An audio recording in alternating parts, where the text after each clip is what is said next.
আচ্ছা নীরব, একটা পুরুষের সফলতার পিছনে আসলে কার অবদান সব থেকে বেশি থাকে, মায়ের নাকি কোনো নারীর? আমি আজ পর্যন্ত এমন কোনো নারী পাই নাই যে তার পুরুষটাকে বলছে তুমি বাসায় কেন কাজ করতে যাও। সব সময় বউরা বা মারা বলে এত কাজ করার কিসের দরকার, বাসায় থাকো।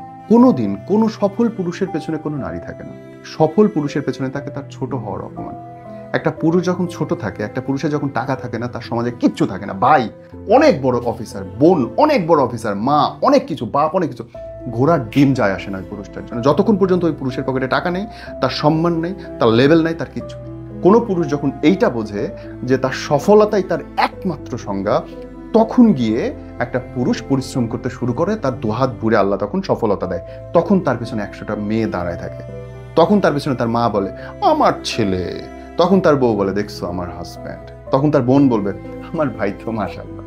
কিন্তু ভাই বিশ্বাস করেন, কোনো সফল পুরুষের পেছনে কোনো নারীর অবদান নেই। পুরুষ যদি ধ্বংস হইতে থাকে, আপনি নিশ্চিত থাকেন অনেক মানুষের প্যারা আছে।